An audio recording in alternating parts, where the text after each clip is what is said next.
Good morning students. आज मैं आपको एक्सरसाइज 8B में समीकरणों को हल कैसे किया जाता है वो मैं समझाऊंगा। आप लोगों ने एक्सरसाइज 8A के सभी सवालों को कर लिया है। अब 8B में देखिए, तो एक कल की छोटी सी चीज रिमाइंडर दे दूं। कल मैंने आपको बताया था कि एक जैसी डिजिट हमेशा एक साथ रहना चाहती है और जो थोड़ी सी अलग डिजिट होती है वो हमेशा अलग रहना चाहती है। जैसे देखिए यहाँ y है, ये अलजेब्रिकल डिजिट है, ये 12 और ये 30, ये दोनों मैथमेटिकल डिजिट है, तो ये दोनों हमेशा एक साथ रहना चाहिए और y हमेशा अकेला रहना चाहेगा। तो जैसा ये चाहता है वैसा ही हम सवाल में कर दें। देखिए y को हमने ऐसे ही नोट डाउन किया, इक्वल्स टू किया, 30 के उस साइड लेके गए तो माइनस का साइन आ गया। क्यों? ये प्लस का था, प्लस ने इक्वल्स टू जंप किया तो किसमें कन्वर्ट हो गया? माइनस में। तो 30 माइनस 12, तो y इज इक्वल टू 30 में से 12 चले गए, हमारे बचा 18। तो y की वैल्यू हमारी इसमें क्या आ गई? 18। तो ये है मेरा समीकरण को हल करने का प्रोसेस, यानी दो डिजिट्स, जो डिजिट्स एक साथ रहना चाहती है उनको जंप करा के आप एक साथ लेके जाइए। अगर उन दोनों के बीच में माइनस का साइन है तो घटा दीजिए, प्लस का साइन है तो जोड़ दीजिए, गुणे का साइन है तो गुणा कर दीजिए और डिवाइड का साइन है तो डिवाइड कर दीजिए और आंसर अपने आप फाइंड आउट आपको हो जाएगा। तो इस सम में 12 को मैंने जंप किया क्योंकि ये भी मैथमेटिकल डिजिट थी, ये भी मैथमेटिकल डिजिट थी, ये दोनों एक साथ आ गई और y इक्वल्स टू 18, ये मेरा क्या हो गया स्टूडेंट?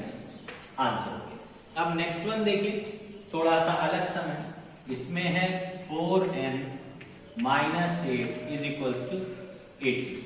देखिए इस सम में आप बोलेंगे सर ये भी मैथमेटिकल डिजिट है, नहीं, क्योंकि इस मैथमेटिकल डिजिट के साथ एक अलजेब्रिकल डिजिट वो है n, एक n लगी हुई है, इसीलिए ये डिजिट अलजेब्रिकल डिजिट भी है और मैथमेटिकल डिजिट भी है, क्योंकि 4 मैथमेटिकल में आता है और n अलजेब्रिकल में यानी ABCD में आता है। इसको अल्फाबेटिकल डिजिट के नाम से भी हम लोग बोल जानते हैं, तो ये अल्फाबेटिकल डिजिट के नाम से भी इसको हम जानते हैं। तो देखिए 4n को हम एज इट इज लिखेंगे क्योंकि इसके साथ मैथमेटिकल और अल्फाबेटिकल डिजिट दोनों है। 8 को उस साइड जंप करा लेंगे तो 80, अब ये 8 यहाँ किसका था? माइनस का था, जब ये इस साइड जंप होगा तो ये प्लस का साइन बना देगा, तो कितना आ गया? प्लस का 8। प्लस का 8 क्यों हो गया? क्योंकि यहाँ क्या लगा हुआ था? माइनस। तो 4n इज इक्वल टू कितना हो गया? 88। तो n की वैल्यू हमारी क्या आ गई?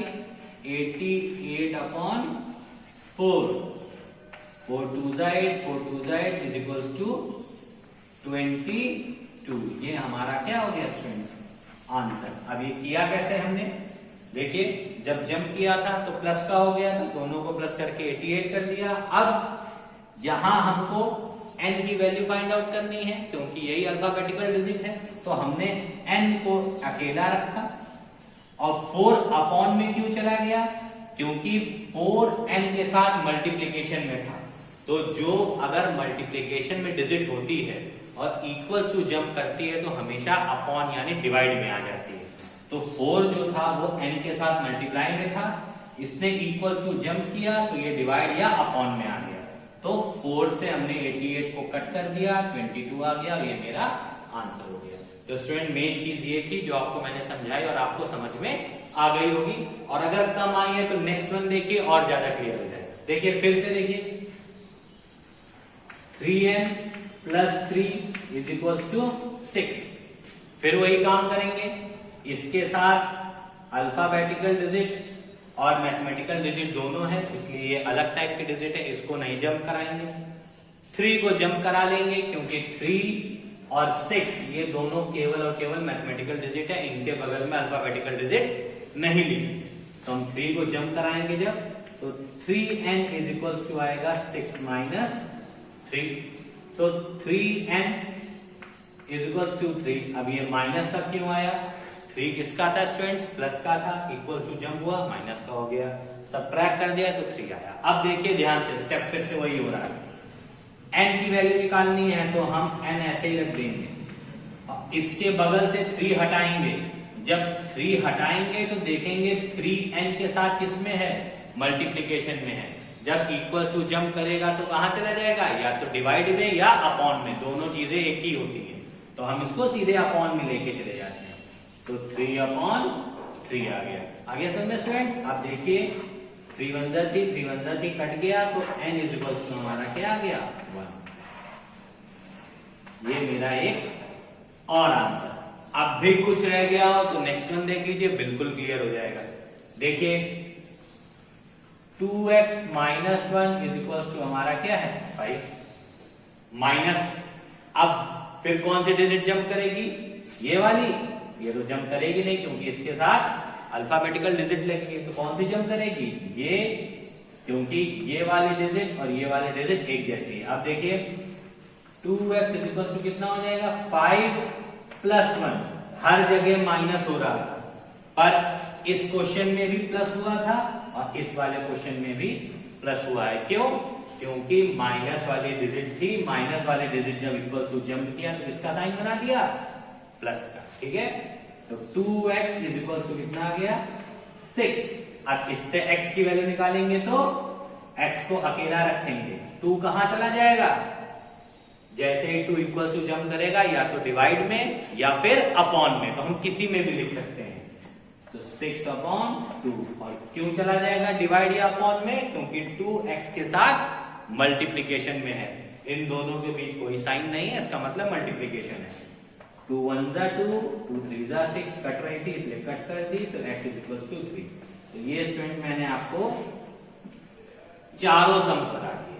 ये चारों सम्स आप ठीक से कॉपी में नोट कर लीजिए और एक एक सम को ध्यान से समझिए, जिससे आपको हर चीज प्रॉपरली क्लियर होती जाए। अब इसी टाइप के आगे के सम मैं आपको बताने जा रहा हूं, तब तक आप लोग इस सम को फेयर कॉपी में नोट करिए।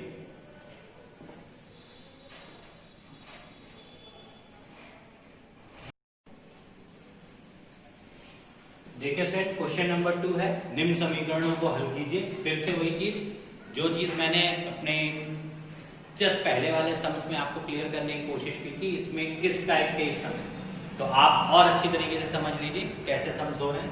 जैसे लिखा हुआ है 4m इज इक्वल्स टू 12, अब इसमें हमें m की वैल्यू निकालनी है, ठीक है, तभी समीकरण हल होगा। तो m का मान निकालने के लिए हम m को अकेले रखें, इक्वल टू का साइन लगा दिया। अब 4 हम देखेंगे m के साथ किसमें है, मल्टीप्लाई, क्योंकि 4m लिखा हुआ है। अगर प्लस में होता तो 4 + m लिखा होता, अगर माइनस में होता तो 4 - m लिखा होता। ऐसा तो कुछ लिखा नहीं, इसका मतलब ये मल्टीप्लाई में, और मल्टीप्लाई वाली डिजिट जब इक्वल टू जंप करती तो किसमें जाती है, या तो डिवाइड में या अपॉन में।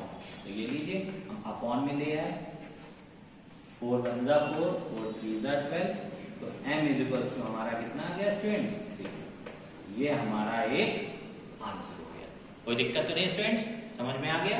आप क्वेश्चन नंबर 2 देख लीजिए, वही चीज इसके साथ है, 10p इज इक्वल्स टू 80, 10 और p के बीच में मल्टीप्लाई का साइन है, इसीलिए p को हम यही रखेंगे और 80/10 कर देंगे, 10 8 80, तो p इज इक्वल्स टू हमारा कितना आ गया 8।